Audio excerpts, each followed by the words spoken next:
IPU की president और Tanzania संयुक्त गणराज्य की नेशनल असेंबली की अध्यक्ष माननीय डॉक्टर तुलिया एक्सन का स्वागत करते हुए अत्यंत प्रसन्नता हो रही है। वे हमारी सम्मानित अतिथि के रूप में भारत की आधिकारिक यात्रा पर आई है। यह हमारे लिए खुशी की बात है कि डॉक्टर एक्सन बजट सत्र को देखने के लिए यहाँ उपस्थित है। माननीय डॉक्टर तुलिया एक्सन शुक्रवार दिनांक 19 जुलाई 2024 को भारत पहुंची। उन्होंने 21 जुलाई 2024 को आगरा का भ्रमण किया और इस समय वह विशेष बॉक्स में आसीन है। हम भारत में उनके सुखद और सफल प्रवास की कामना करते हैं। हम अंतर संसदीय संघ के प्रेसिडेंट के रूप में उनकी भूमिका के लिए सफलता की भी कामना करते हैं।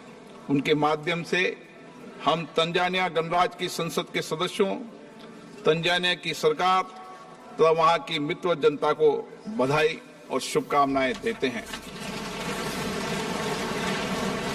माननीय सदस्यगण, जैसा कि आपको समाचार भाग 2 के माध्यम से पहले ही सूचित किया जा चुका है कि माननीय वित्त मंत्री के बजट भाषण की प्रतियां हार्ड कॉपी के रूप में उपलब्ध कराई जाएगी।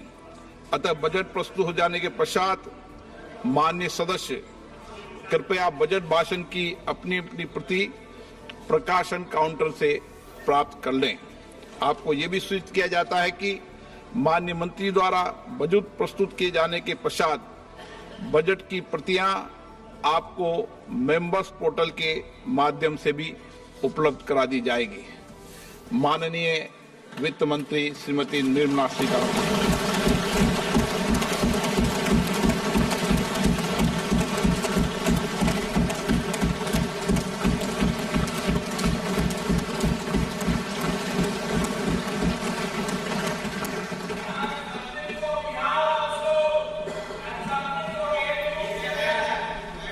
Honorable Speaker, I present the budget for 24-25. Introduction. The people of India have reposed their faith in the government led by Honorable Prime Minister Shri Narendra Modi and re-elected it for a historic third term under his leadership.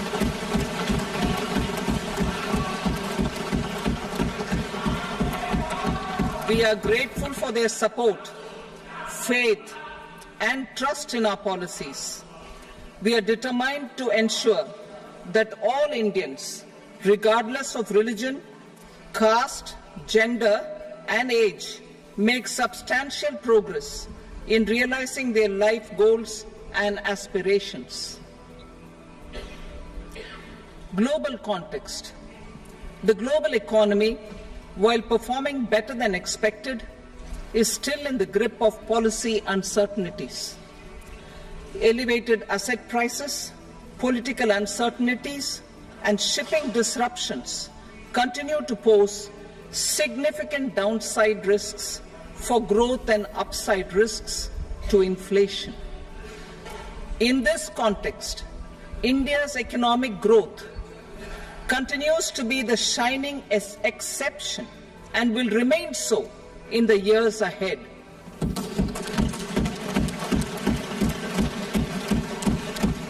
India's inflation continues to be low, stable, and moving towards the 4% target. Core inflation, that is non-food and non-fuel, currently is 3.1%.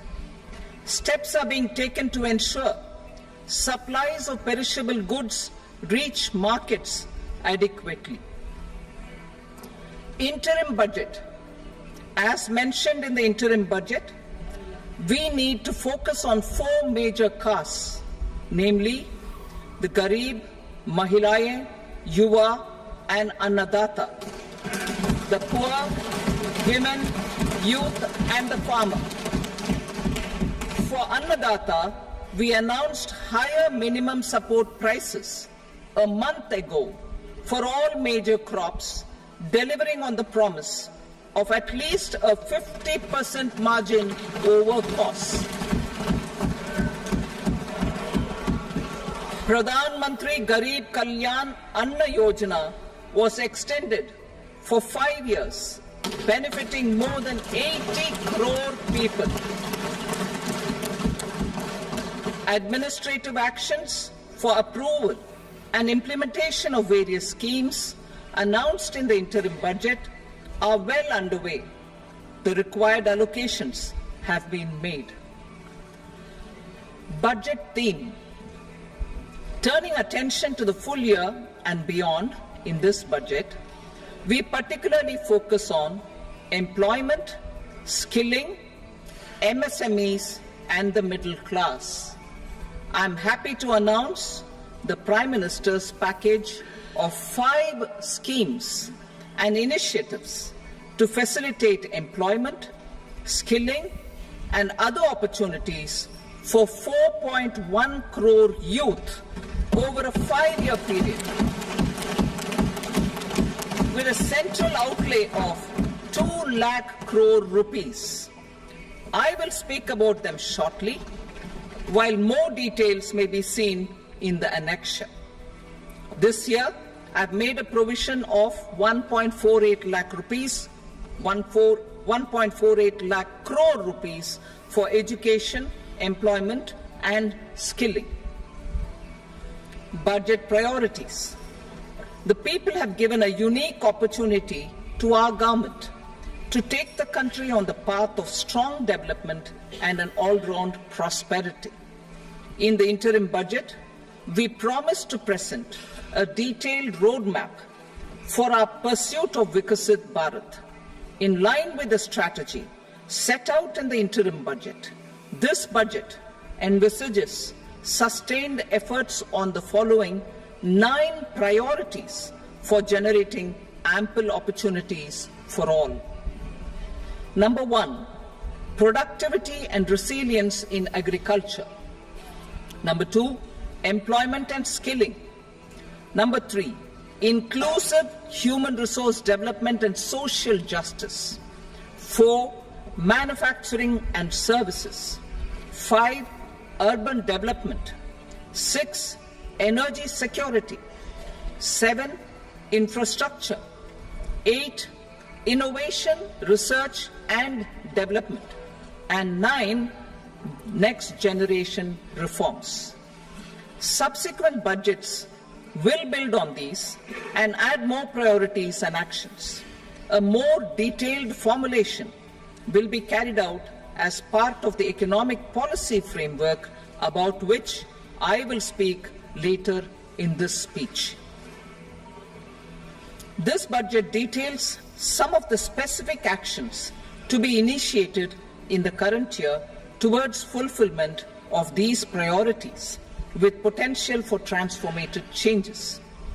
The budget also covers some of the previously made announcements with intent to strengthen them and step up their implementation for expediting our journey towards the goal of Vikasit Bharat. Priority 1, productivity and resilience in agriculture.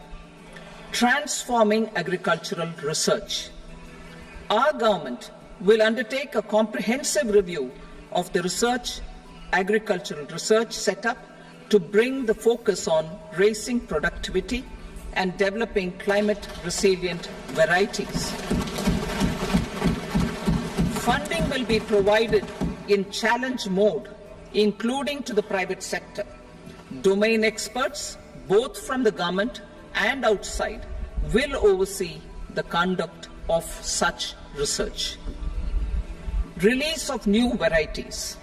New 109 high-yielding and climate-resilient varieties of 32 field and horticultural crops will be released for cultivation by farmers. Natural farming. In the next 2 years, 1 crore farmers across the country will be initiated into natural farming, supported by certification and branding. Implementation will be through scientific institutions and willing gram panchayats. 10,000 need-based bio-input resource centers will be established. Missions for pulses and oilseeds. For achieving self-sufficiency in pulses and oilseeds, we will strengthen their production, storage, and marketing. As announced in the interim budget, a strategy is being put in place to achieve Atmanirbharta for oilseeds such as mustard, groundnut, sesame, soybean, and sunflower. Vegetable production and supply chains. Large-scale clusters for vegetable production will be developed closer to major consumption centers. We will promote farmer-producer organizations, cooperatives, and startups for vegetable supply chains, including for collection and storage and marketing. Digital public infrastructure for agriculture. Buoyed by the success of the pilot project, our government, in partnership with the states, will facilitate the implementation of the digital public infrastructure in agriculture for coverage of farmers and their lands in 3 years. During this year, digital crop survey for Kharif using the DPI will be taken up in 400 districts. The details of 6 crore farmers and their lands will be brought into the farmer and land registries. Further, the issuance of Jan Samarth based Kisan credit cards will be enabled in 5 states. Shrimp production and export. Financial support for setting up a network of nucleus breeding centers for shrimp brood stocks will be provided. Financing for shrimp farming, processing, and export will be facilitated through NABARD. National Cooperation Policy. Our government will bring out a national cooperation policy for systematic, orderly, and all-round development of the cooperative sector, fast-tracking growth of rural economy and generation of employment opportunities on a large scale will be the policy goal. This year, I have made a provision of 1.52 lakh crore rupees for agriculture and allied sectors.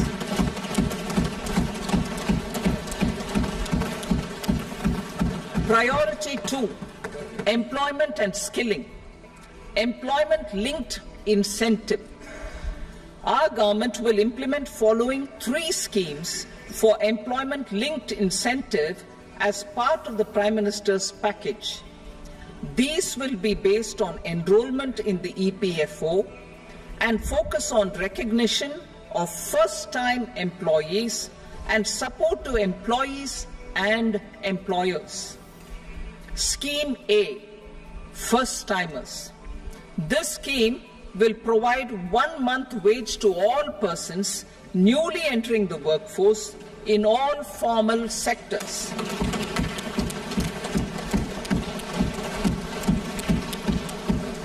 Direct benefit transfer of 1 month's salary in 3 installments to first-time employees as registered in the EPFO will be up to 15,000 rupees.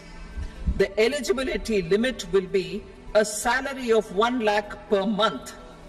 The scheme is expected to benefit 210 lakh youths.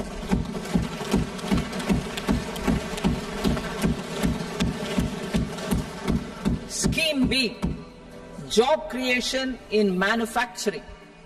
This scheme will incentivize additional employment in the manufacturing sector linked to the employment of first-time employees.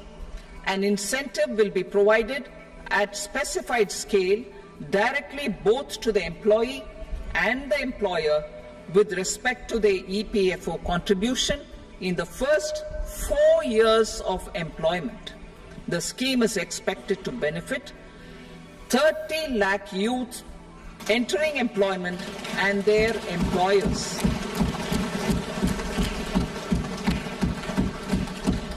Scheme C, support to employers. This employer-focused scheme will cover additional employment in all sectors. All additional employment within a salary of 1 lakh rupee per month will be counted. The government will reimburse to employers up to 3,000 rupees per month for 2 years towards their EPFO contribution for each additional employee. The scheme is expected to incentivize additional employment of 50 lakh persons.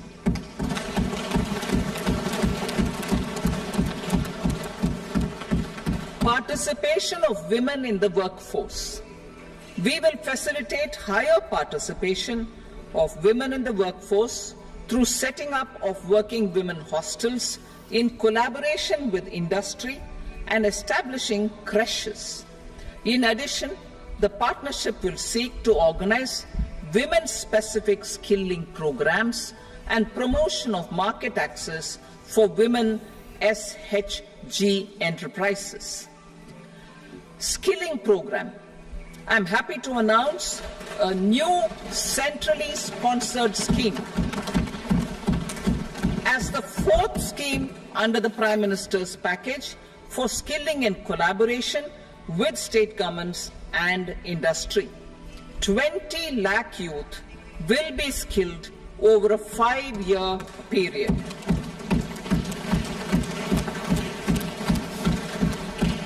"1,000 industrial training institutes will be upgraded in hub and spoke arrangements with outcome orientation. Course content and design will be aligned to the skill needs of industry, and new courses will be introduced for emerging needs." Skilling loans. The model skill loan scheme will be revised to facilitate loans up to 7.5 lakh rupees with a guarantee from a government-promoted fund. This measure is expected to help 25,000 students every year.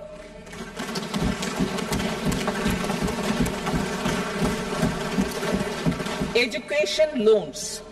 For helping our youth who have not been eligible for any benefit under government schemes and policies, I am happy to announce a financial support for loans up to 10 lakh rupees for higher education in domestic institutions.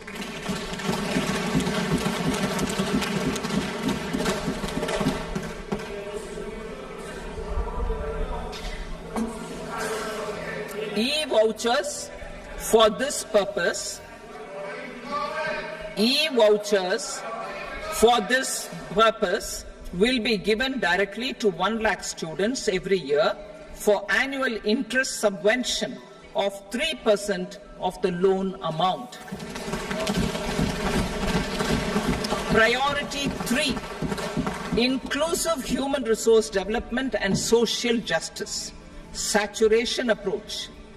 Our government is committed to all-round, all-pervasive and all-inclusive development of people, particularly farmers, youth, women, and the poor. For achieving social justice comprehensively, the saturation approach of covering all eligible people through various programs, including those for education and health, will be adopted to empower them by improving their capabilities. Implementation of schemes meant for supporting economic activities by craftsmen, artisans, self-help groups, scheduled caste, scheduled tribe, and women entrepreneurs and street vendors such as the PM Vishwakarma, PM Swanidhi, National Livelihood Missions, and Stand Up India will be stepped up. Purvodaya. The states in the eastern part of the country are rich in endowments and have strong cultural traditions. We will formulate a plan, Purvodaya, for the all-round development of the eastern region of the country, covering Bihar, Jharkhand, West Bengal, Odisha, and Andhra Pradesh. This will cover human resource development, infrastructure, and generation of economic opportunities to make the region an engine to attain Vikasit Bharat. On the Amritsar-Kolkata Industrial Corridor, we will support development of an industrial node at Gaya. This corridor will catalyze industrial development of the eastern region. The industrial node at Gaya will also be a good model for developing our ancient centers of cultural importance into future centers of modern economy. This model shall showcase Vikas B, Virasat B in our growth trajectory. We will also support development of road connectivity projects, namely 1. Patna-Purnia Expressway, 2. Buxar-Bhagalpur Expressway, 3. Bodh Gaya, Rajgir, Vaishali and Darbhanga spurs, and 4. Additional 2-lane bridge over River Ganga at Buxar at a total cost of 26,000 crore rupees.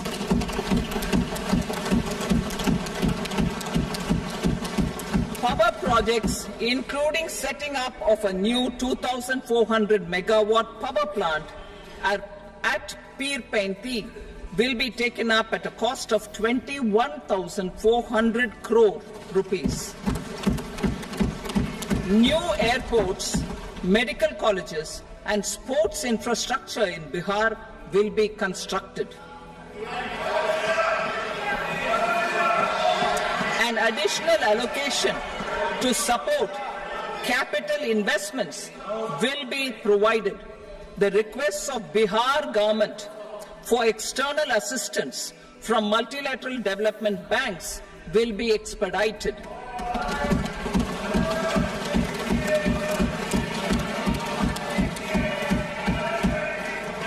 Andhra Pradesh Reorganization Act. Our government has made concerted efforts to fulfill the commitments in Andhra Pradesh Reorganization Act.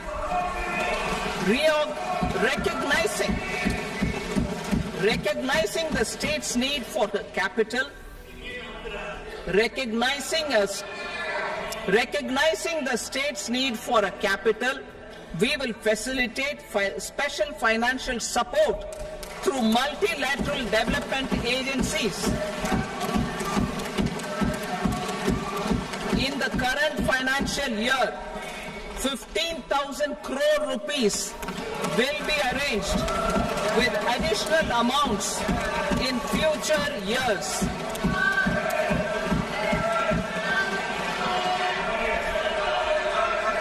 Our government is fully committed to financing and early completion of the Polavaram irrigation project, which is the lifeline for Andhra Pradesh and its farmers. This will facilitate our country's food security as well. Under the Act,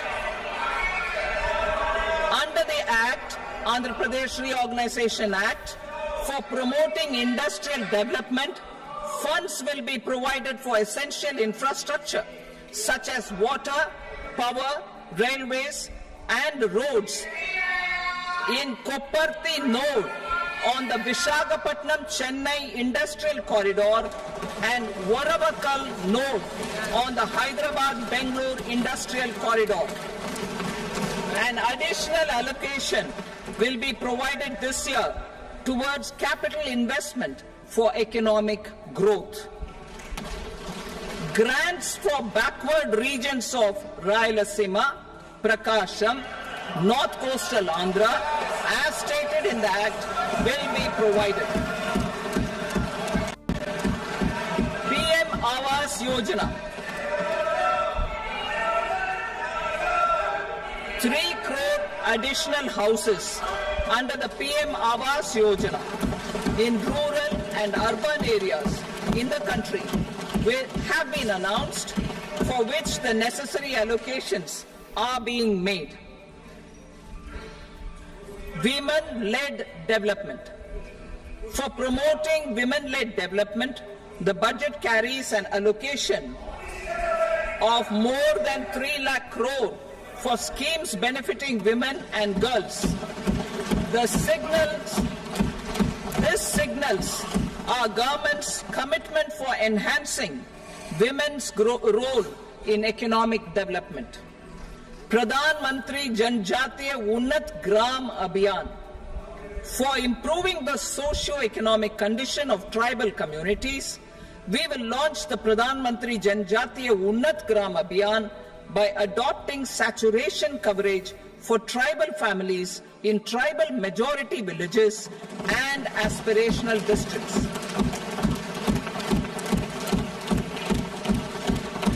This will cover 63,000 villages, benefiting 5 crore tribal people. Bank branches in northeastern region.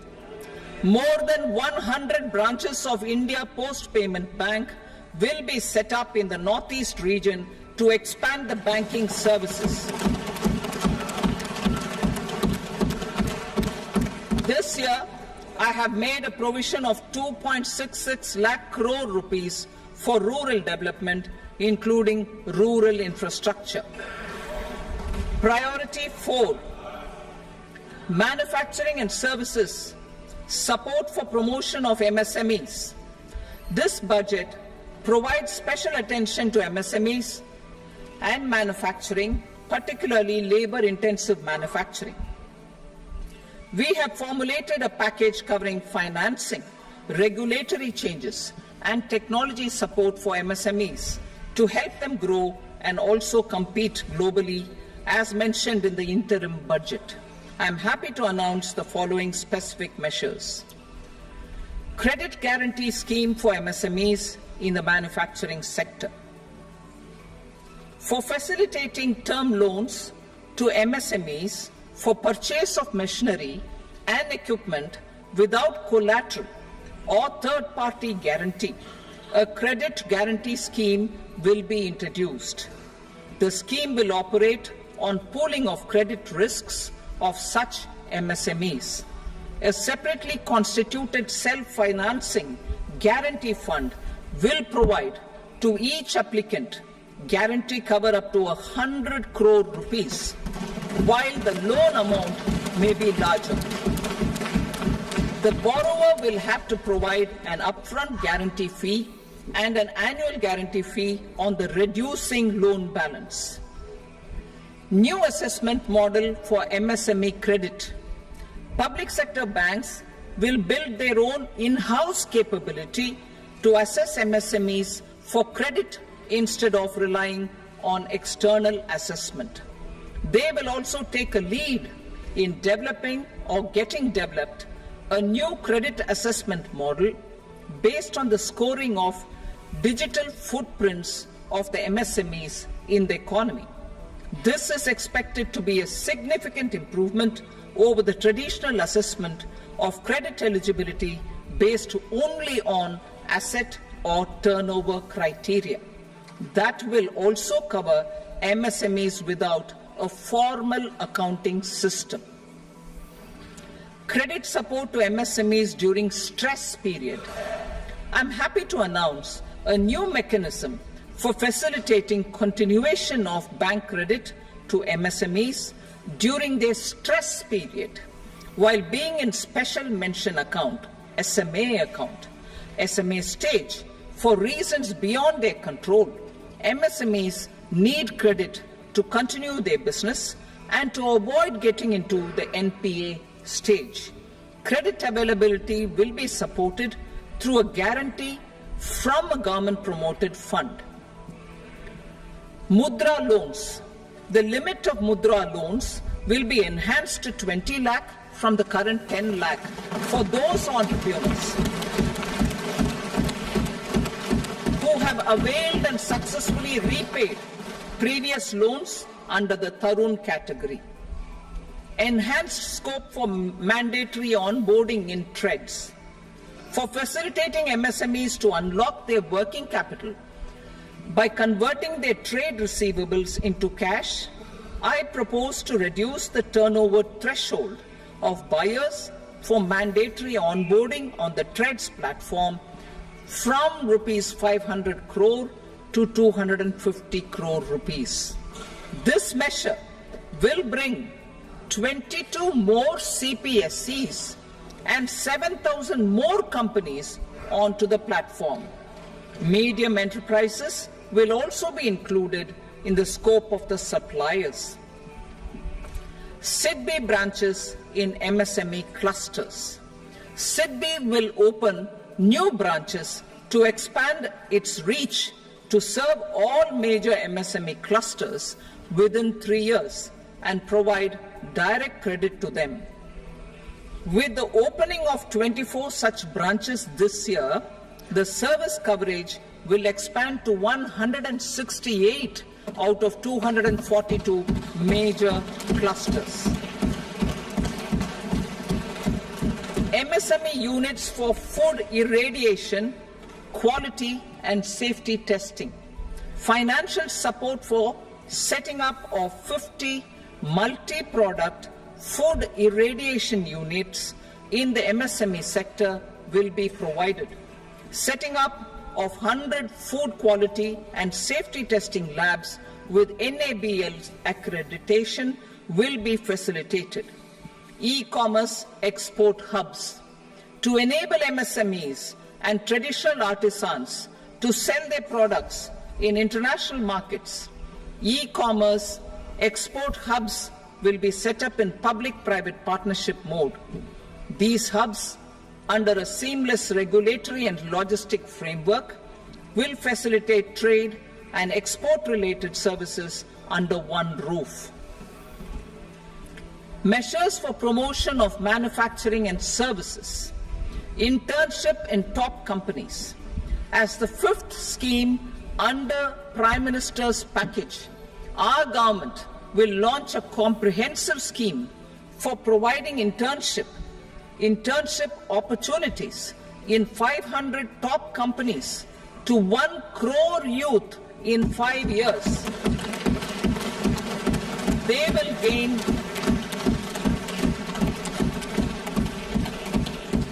will gain exposure for 12 months to real-life business environment, varied professions, and employment opportunities. An internship allowance of 5,000 per month, 5,000 rupees per month, along with a one-time assistance of 6,000 rupees will be provided. Companies will be expected to bear the training cost and 10% of their internship cost from their CSR funds. Industrial parks. Our government will facilitate development of investment-ready, plug-and-play industrial parks with complete infrastructure in or near 100 cities in partnership with the states and private sector by better using town planning schemes. 12 industrial parks under the National Industrial Corridor Development Program also will be sanctioned.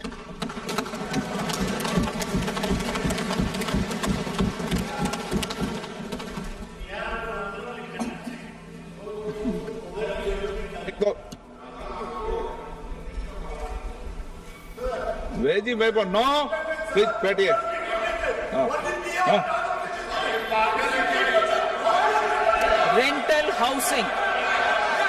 Rental housing with dormitory type accommodation for industrial workers will be, just 1 minute.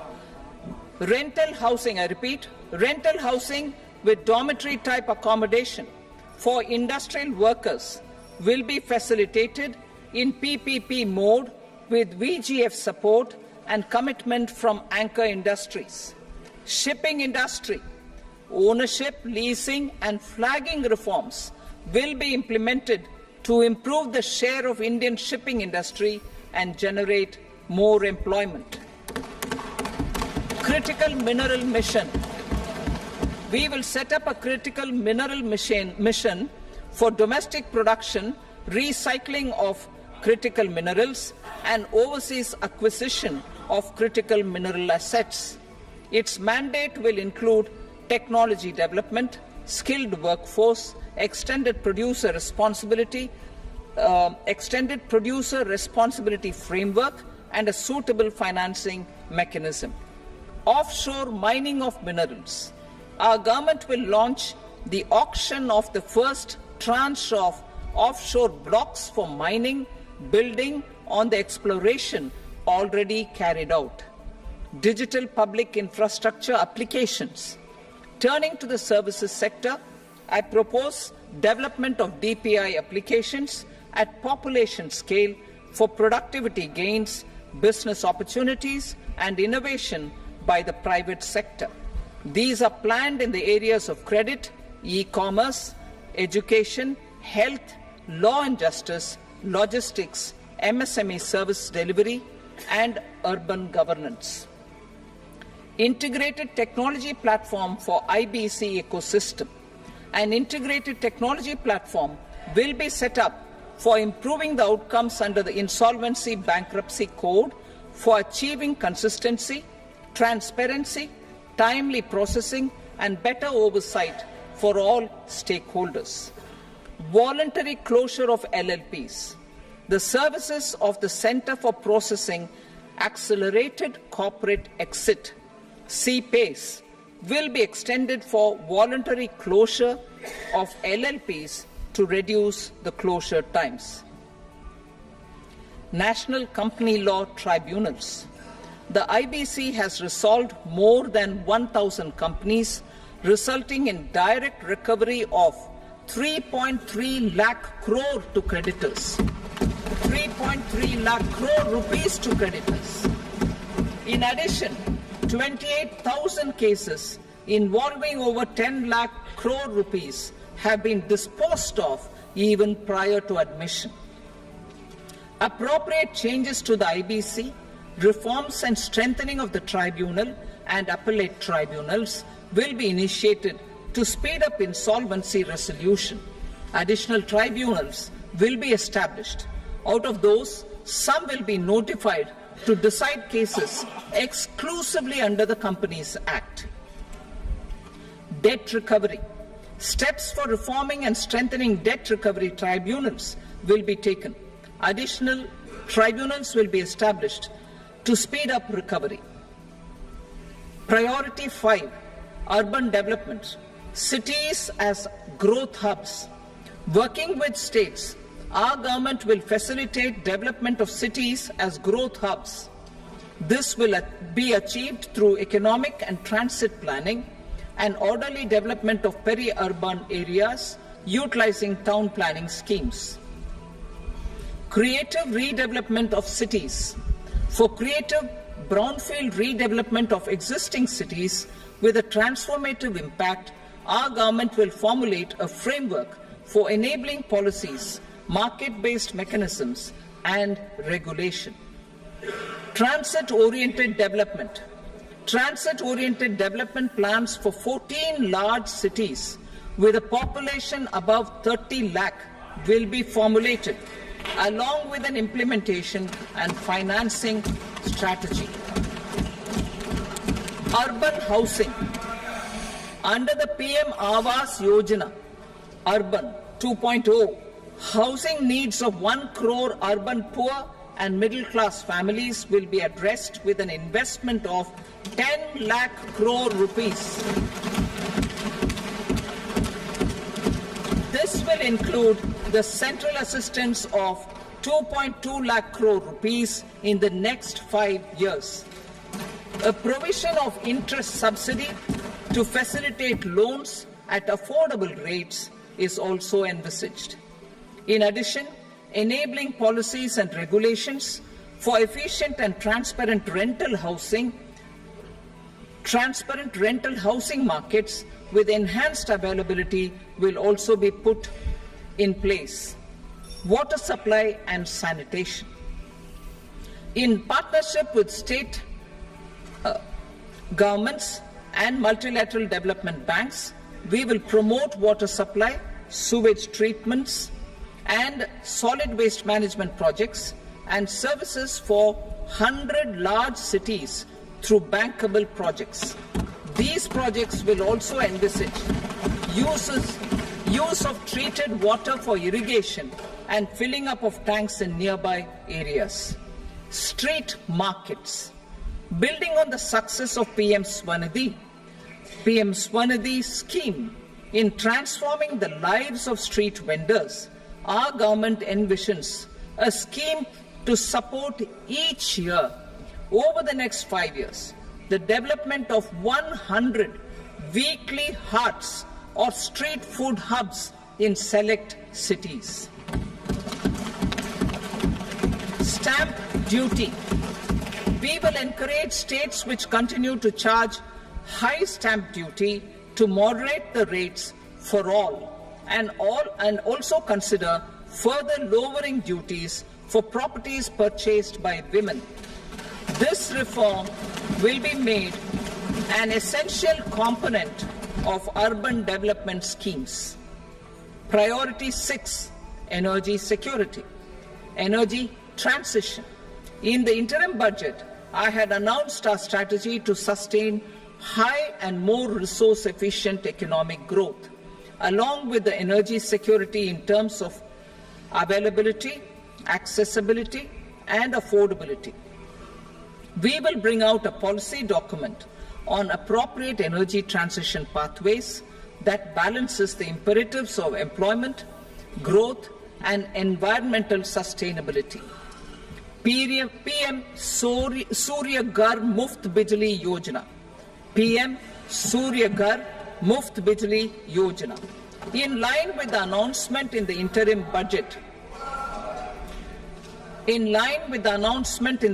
budget, PM Surya Ghar Muft Bijli Yojana has been launched to install rooftop solar plants to enable 1 crore households obtain free electricity up to 300 units every month. The scheme has generated remarkable response with more than 1.28 crore registrations and 14 lakh applications, and we will further encourage it. Pumped storage policy. A policy for promoting pumped storage projects will be brought out for electricity storage and facilitating smooth integration of the growing share of renewable energy with its variable and intermittent nature in the overall energy mix. Research and development of small and modular nuclear reactors. Nuclear energy is expected to form a very significant part of the energy mix for Viksit Bharat. Towards that pursuit, our government will partner with the private sector for 1. Setting up Bharat Small Reactors, 2. Research and development of Bharat Small Modular Reactor, and 3. Research and development of newer technologies for nuclear energy. The R&D funding announced in the interim budget will be made available for this sector also.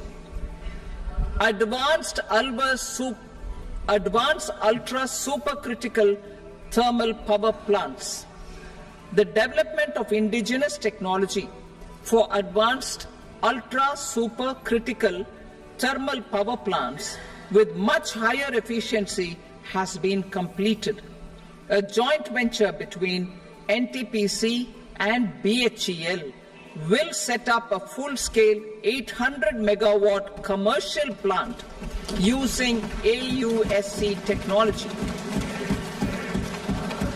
The government will provide the required fiscal support. Moving forward, development of indigenous capacity for the production of high-grade steel and other advanced metallurgy materials for these plants will result in strong spin-off benefits for the economy. Roadmap for hard-to-abate industries. a roadmap for moving the hard-to-abate industries from energy efficiency targets to emission targets will be formulated. Appropriate regulations for transition of these industries from the current perform, achieve and trade mode to Indian carbon market mode will be put in place. Support to traditional micro and small industries. An investment-grade energy audit of traditional micro and small industries in 60 clusters, including brass and ceramic, will be facilitated. Financial support will be provided for shifting them to cleaner forms of energy and implementation of energy efficiency measures. The scheme will be replicated in another 100 clusters in the next phase. Priority 7, infrastructure investment by central government. Significant investment the central government has made over the years in building and improving infrastructure has had a strong multiplier effect on the economy. We will endeavour to maintain strong fiscal support for infrastructure over the next 5 years in conjunction with imperatives of other priorities and fiscal consolidation. This year, I have provided 11,11,111 crore rupees for capital expenditure. This would be 3.4% of our GDP. Infrastructure investment by state governments. We will encourage states to provide support of similar scale for infrastructure, subject to their development priorities. A provision of 1.5 lakh crore rupees for long-term interest-free loans have been made this year also to support the states in their resource allocation. Private investment in infrastructure. Investment in infrastructure by private sector will be promoted through viability gap funding and enabling policies and regulations. A market-based financing framework will be brought out. Pradhan Mantri Gram Sadak Yojana, Phase 4 of the PMGSY will be launched to provide all-weather connectivity to 25,000 rural habitations, which have become eligible in view of their population increase. Irrigation and flood mitigation. Bihar has frequently suffered from floods, many of them originating outside the country. Plans to build flood control structures in Nepal are yet to progress. Our government, through the Accelerated Irrigation Benefit Program and other sources, will provide financial support for projects with estimated cost of 11,500 crore rupees, such as the Kosi-Michi intra-state link and 20 other ongoing and new schemes, including barrages, river pollution abatement and irrigation projects. In addition, survey and investigation of Kosi-related flood mitigation and irrigation projects will be undertaken.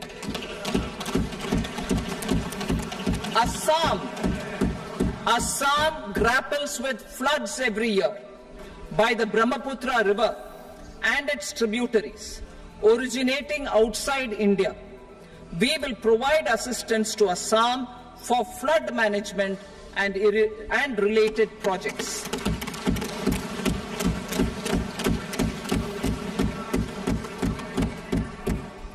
Himachal Pradesh suffered extensive losses due to floods last year.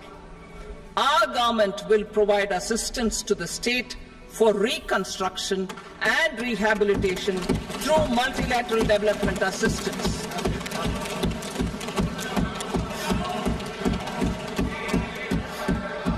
भेदभाव की। Uttarakhand too suffered losses due to cloudbursts and massive landslides. We will provide assistance to the state. Recently, Sikkim witnessed devastating flash floods and landslides that wreaked havoc across the state. Our government will provide assistance to the state. Tourism has always been a part of our civilization. Our efforts in positioning India as a global tourist destination will also create jobs, stimulate investments, and unlock economic opportunities for other sectors. In addition to the measures outlined in the interim budget, I propose the following measures. Vishnupad Temple at Gaya and Mahabodhi Temple at Bodh Gaya in Bihar are of immense spiritual significance.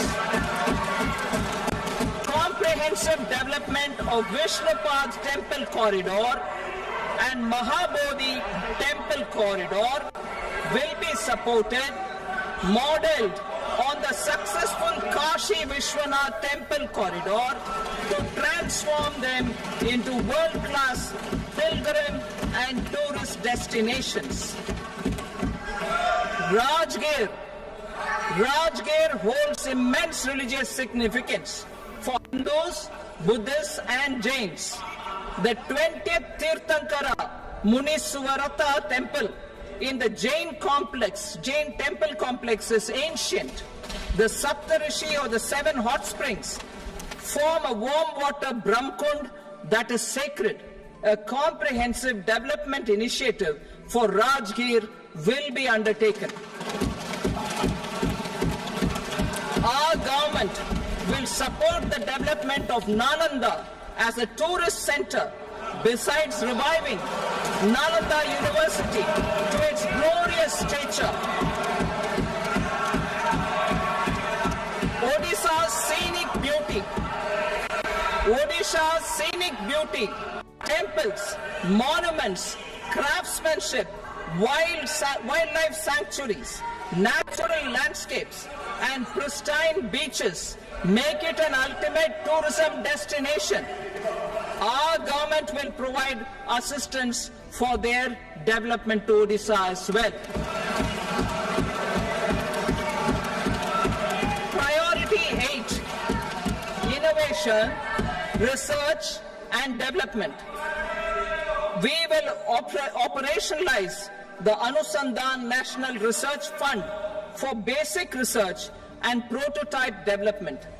Further, we will set up a mechanism for spurring private sector-driven research and innovation at commercial scale with a financing pool of 1 lakh crore rupees in line with the announcement in the interim budget. Space economy. With our continued emphasis on expanding the space economy by 5 times in the next 10 years, a venture capital fund of 1,000 crore rupees will be set up. Priority 9, next generation reforms. Economic policy framework. We will formulate an economic policy framework to delineate the overarching approach to economic development and set the scope of the next generation of reforms for facilitating employment opportunities and sustaining high growth. Our government will initiate and incentivize reforms for 1. Improving productivity of factors of production, and 2. Facilitating markets and sectors to become more efficient. These reforms will cover all factors of production, namely land, labor, capital, and entrepreneurship, and technology as an enabler of improving total factor productivity and bridging inequality. Effective implementation of several of these reforms requires collaboration between the center and the states, and building consensus as development of the country lies in development of the states. For promoting competitive federalism and incentivizing states for faster implementation of reforms, I propose to earmark a significant part of the 50-year interest-free loan. Working with the states, we will initiate the following reforms.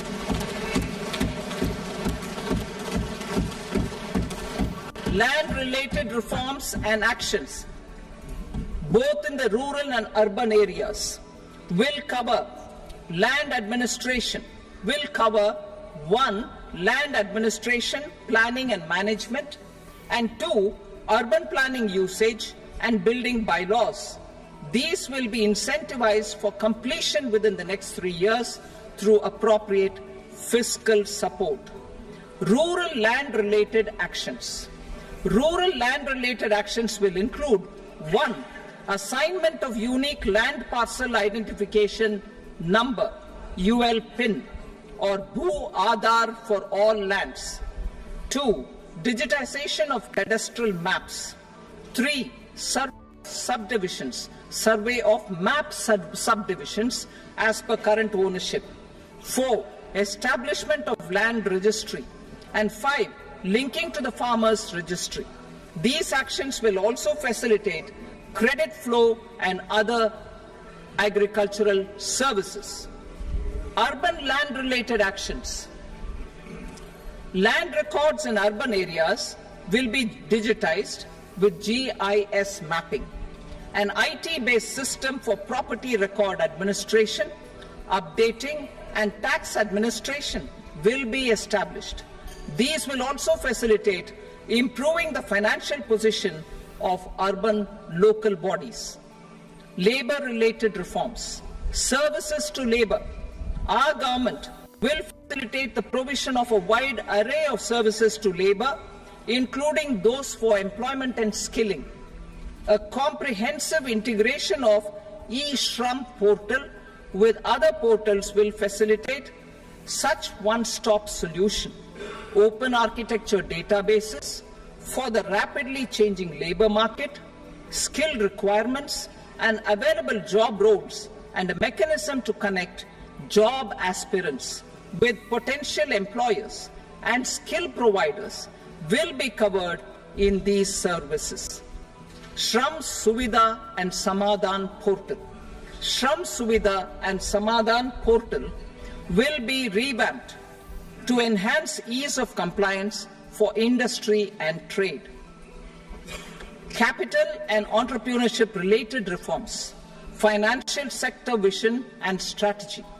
For meeting financing needs of the economy, our government will bring out a financial sector vision and strategy document to prepare the sector in terms of size, capacity, and skills. This will set the agenda for the next 5 years and guide the work of the government, regulators, financial institutions, and market participants. Taxonomy for climate finance. We will develop taxonomy for climate finance for enhancing the availability of capital for climate adaptation and mitigation.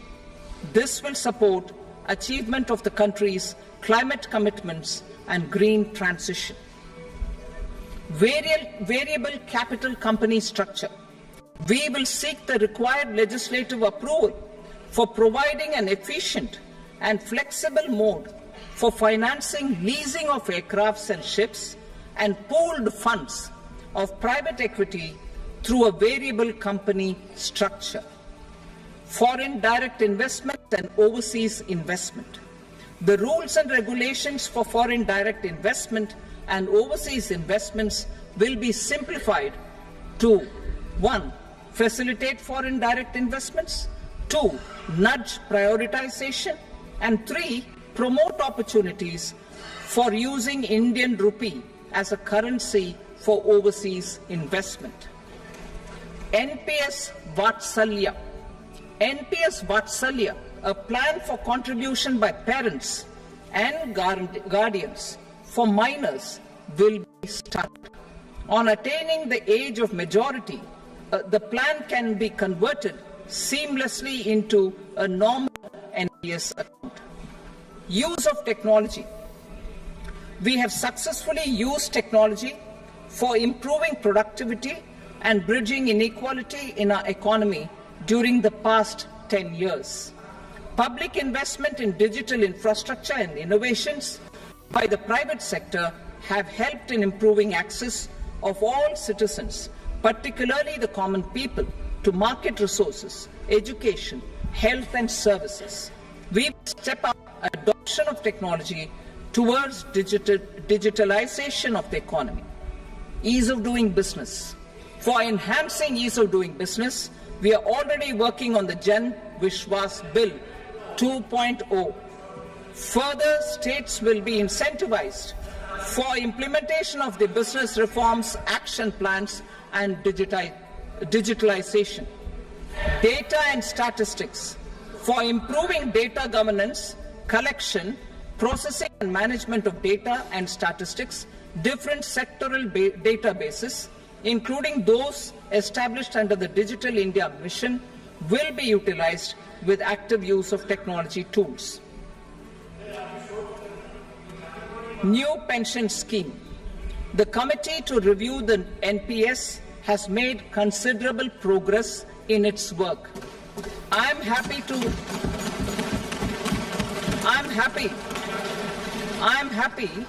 that the staff side of the National Council of the Joint Consultative Machinery for Central Government Employees has taken a constructive approach. A solution will be evolved which addresses the relevant issues while maintaining fiscal prudence to protect the common citizens. Budget estimates for 24-25. For the year 24-25, total receipts other than borrowings and the total expenditure are estimated at 32.07 lakh crore rupees and 48.21 lakh crore rupees respectively. The net tax receipts are estimated at 25.83 lakh crore rupees. The fiscal deficit is estimated at 4.9% of the GDP. The gross and the net market borrowings through dated securities during 24-25 are estimated at 14.01 lakh crore rupees and 11.63 lakh crore rupees respectively. Both will be less than that in 23-24. The fiscal consolidation path announced by me in 2021 has served our economy very well, and we aim to reach the deficit below 4.5% next year. The government is committed to staying the course. From 2026-27 onwards, our endeavour will be to keep the fiscal deficit each year such that the central government's debt will be on a declining path as percentage of GDP. I will now move to Part B.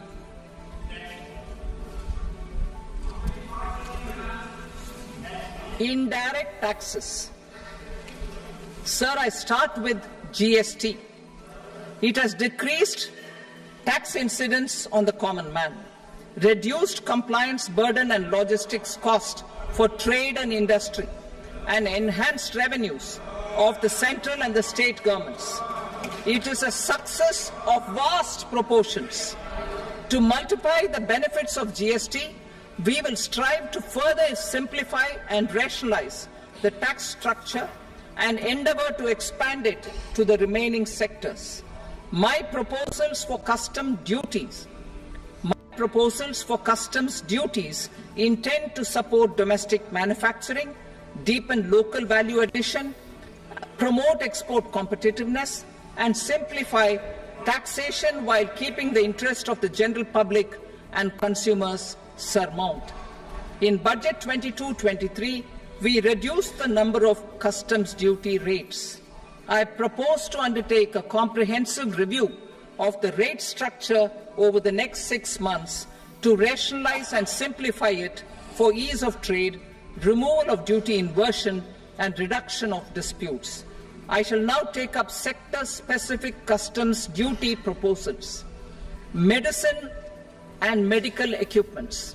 To provide relief to cancer patients, I propose to fully exempt 3 more medicines from customs duties.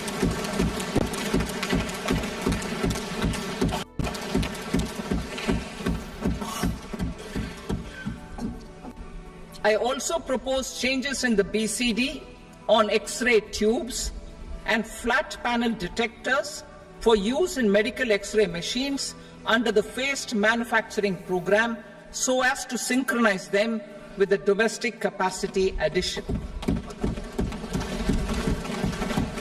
Mobile phone and related parts.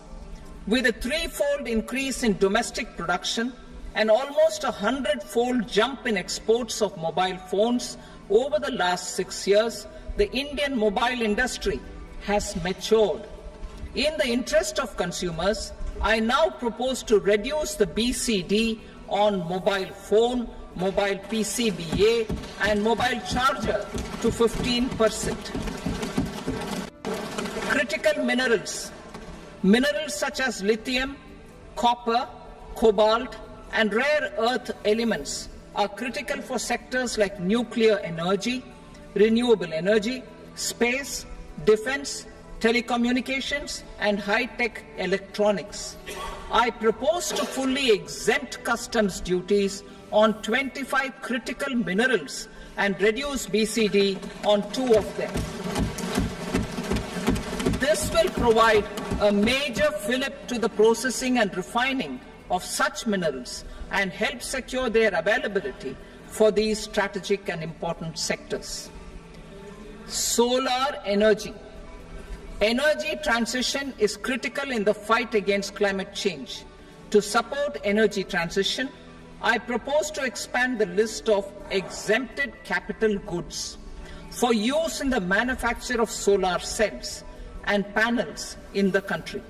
Further, in view of sufficient domestic manufacturing capacity of solar gas, glass and tinned copper interconnect, I propose not to extend the exemption of custom duties provided to them.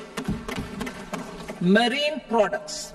India's seafood exports in the last financial year touched an all-time high of more than 60,000 crores of rupees. Frozen shrimp accounted for about 2/3 of these exports. To enhance their competitiveness, I propose to reduce BCD on certain broodstock, polychaete worms, shrimp, and fish feed to 5%. I also propose to exempt customs duty on various inputs for manufacture of shrimp and fish feed. Leather and textile.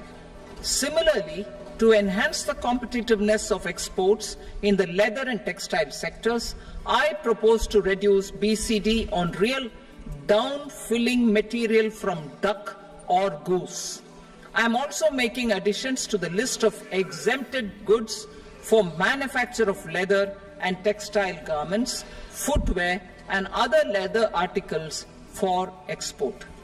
To rectify inversion in duty, I propose to reduce BCD subject to conditions on methylene diphenyl diisocyanate (MDI) for manufacture of spandex yarn from 7.5 to 5%.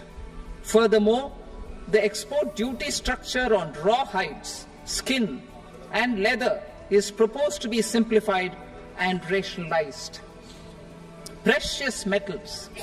To enhance domestic value addition in gold and precious metal jewelry in the country, I propose to reduce customs duties on gold and silver to 6% and that of platinum to 6.4%. Other metals. Steel and copper are important raw materials. To reduce their cost of production, I propose to remove the BCD on ferronickel and blister copper. I am also continuing with nil BCD on ferrous scrap and nickel cathode and concessional BCD of 2.5% on copper scrap. Electronics. To increase value addition in the domestic electronics industry, I propose to remove the BCD subject to conditions on oxygen-free copper for manufacture of resistors. I also propose to exempt certain parts for manufacture of connectors. Chemicals and petrochemicals. To support existing and new capacities in the pipeline, I propose to increase the BCD on ammonium nitrate from 7.5% to 10%. Plastics, PVC flex banners are non-biodegradable and hazardous for environment and health. To curb their imports, I propose to raise the BCD on them from 10 to 25%. Telecommunication equipment. To incentivize domestic manufacturing, I propose to increase the BCD from 10 to 15% on PCBA of specified telecom equipment. Trade facilitation. To promote domestic aviation and boat and ship MRO, I propose to extend the period for export of goods imported for repairs from 6 months to 1 year. I'll read that again.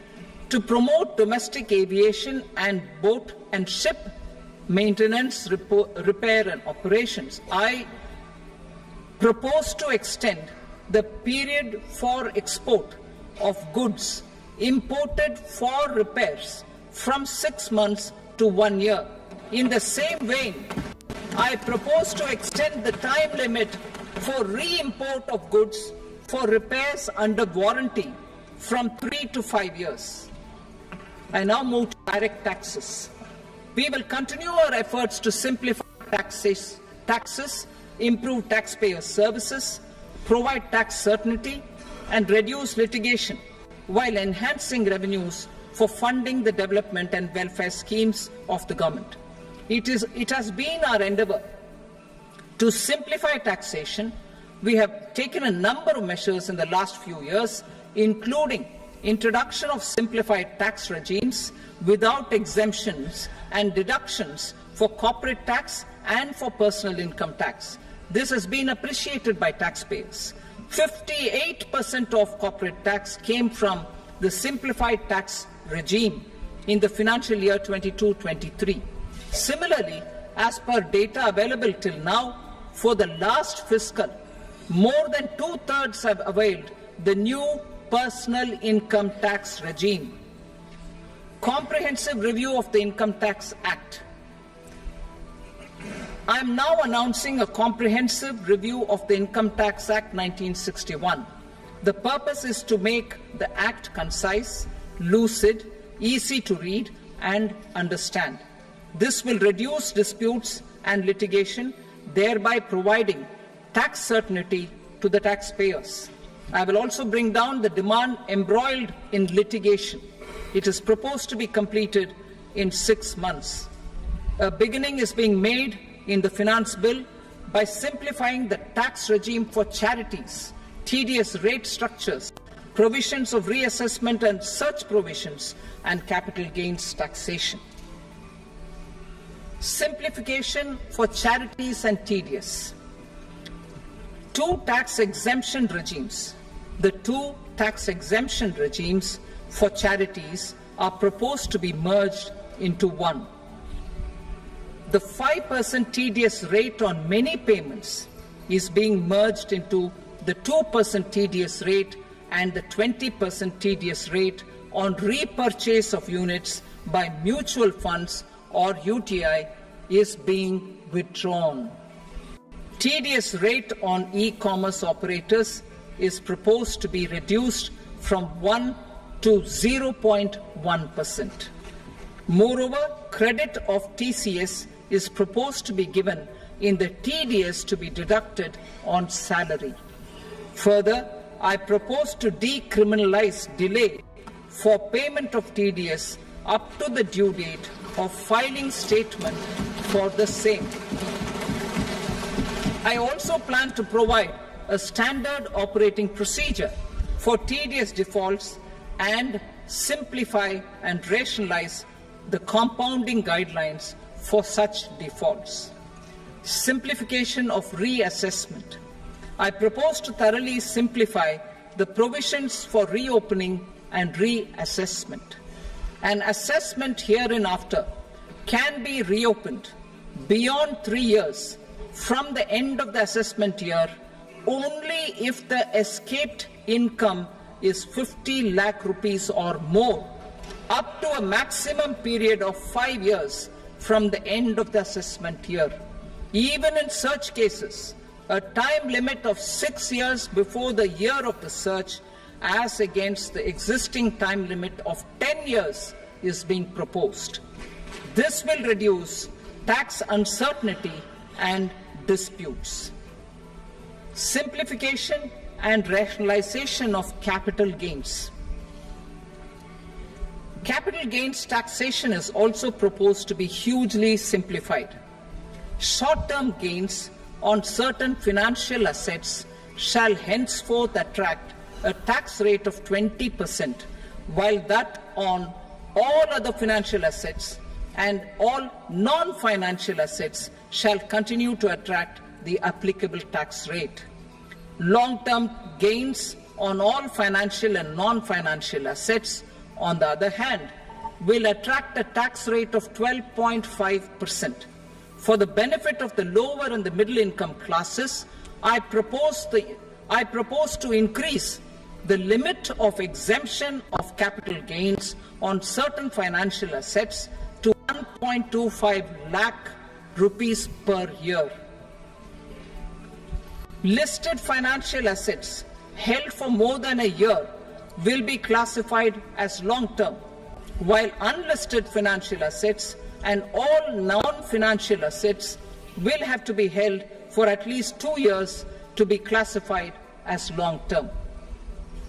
Unlisted bonds and debentures, debt mutual funds, and market-linked debentures, irrespective of holding period, however, will attract tax on capital gains at applicable rates. Taxpayer services. All the major taxpayer services under GST and most services under customs and income tax have been digitalized.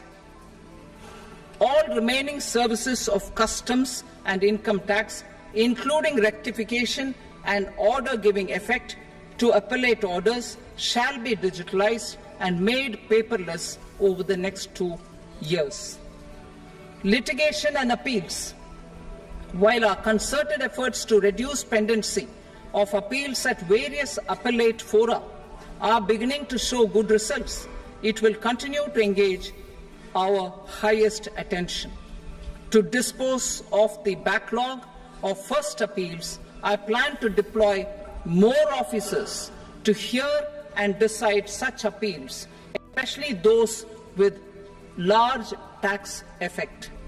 For resolution of certain income tax disputes pending an appeal, I am also proposing Vivad Se Vishwas Scheme 2024. Further, I propose to increase monetary limits for filing appeals related to direct taxes, excise and service tax in the tax tribunals, high courts and Supreme Court to 60 lakh rupees, 2 crore rupees and 5 crore respectively. With a view to reduce litigation and provide certainty in international taxation, we will expand the scope of safe harbor rules and make them more attractive. We will also streamline the transfer pricing assessment procedure. Employment and investment. I have a few proposals to promote investment and foster employment. First of all, to bolster the Indian startup ecosystem, boost the entrepreneurial spirit, and to support innovation, I propose to abolish the so-called angel tax for all classes of investors. Second, there is tremendous potential for cruise tourism in India. To give a fillip to this employment-generating industry, I am proposing a simpler tax regime for foreign shipping companies operating domestic cruises in the country.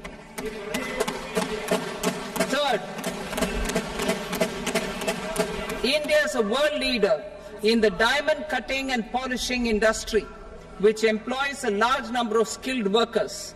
To further promote the development of this sector, we would provide for safe harbor rates for foreign mining companies selling raw diamonds in the country.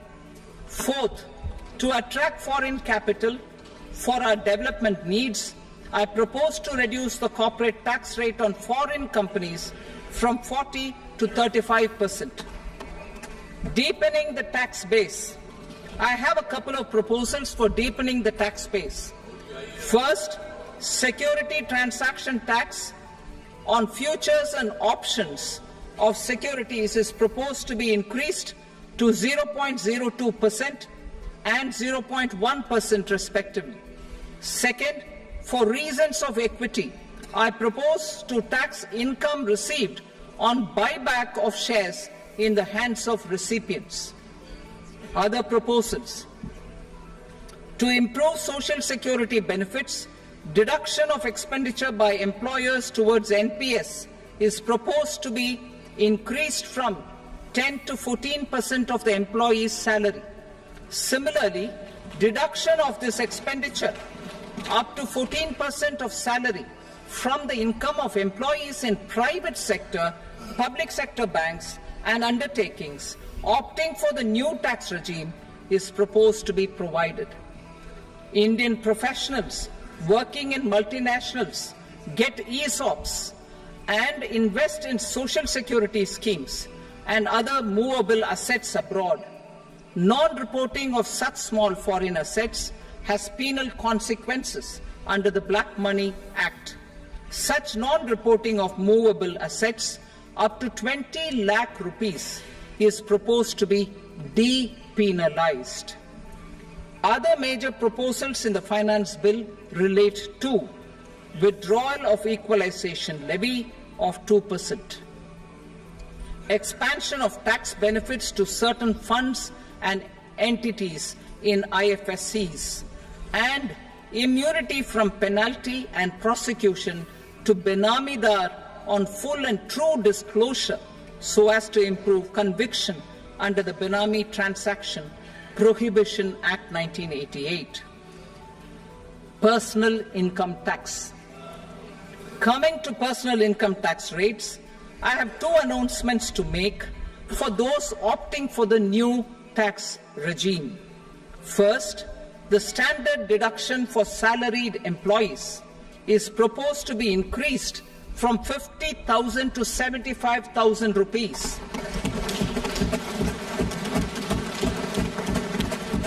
Similarly, deduction on family pension for pensioners is proposed to be enhanced from 15,000 to 25,000 rupees.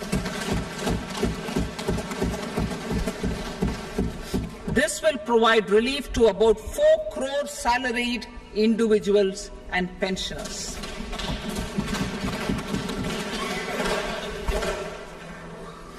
Second, in the new tax regime, the tax rate structure is proposed to be revised as follows. 0 to 3 lakh rupees, nil. 3 to 7 lakh rupees, 5%. 7 to 10 lakh rupees, 10%. 10 to 12 lakh rupees, 15%. 12 to 15 lakh rupees, 20%. And above 15 lakh rupees, 30%. As a result of these changes, a salaried employee in the new tax regime stands to save up to 17,500 rupees in income tax.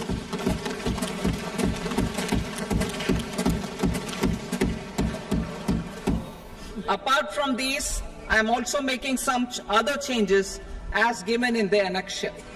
As a result of these proposals, revenue of about 37,000 crore, that is 29,000 crore in direct taxes and 8,000 crore in indirect taxes will be foregone, while revenue of about 30,000 crore rupees will be additionally mobilized. Thus, the total revenue foregone is about 7,000 crores annually. Mr. Speaker, sir, with this, I commend the budget to this august House. Jai Hind.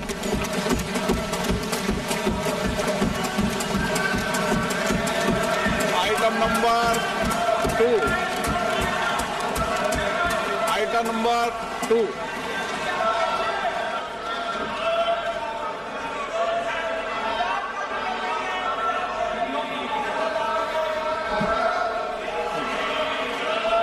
Sir, with your permission, I rise to lay on the table the following statements under Section 3 of the Fiscal Responsibility and Budget Management, FRBM Act 2003, Medium-Term Fiscal Policy cum Fiscal Policy Strategy Statement and Macroeconomic Framework Statement. Item number 3. Sir, with your permission, I rise to move for leave to introduce the Finance Number 2 Bill 2024. प्रश्न ये कि विधेयक को पुनर्स्थापित करने की अनुमति प्रदान की जाए। जो सदस्य इसके पक्ष में हाँ कहें, जो सदस्य विरोध में ना कहें। मेरे विचार में निर्णय हाँ वालों के पक्ष में अनुमति प्रदान की जाती है। माननीय मंत्री जी, अब विधेयक पुनर्स्थापित करें। Sir, I introduce the bill. Item number 4. The Union Territory of Jammu and Kashmir budget. Sir, I rise to present a statement, Hindi and English versions, of the estimated receipts and expenditure of the Union Territory of Jammu and Kashmir for the year 24-25. सभा की कार्रवाई कल बुधवार दिनांक 24 जुलाई 2024 को प्राप्त 11 बजे तक के लिए स्थगित की जाती है।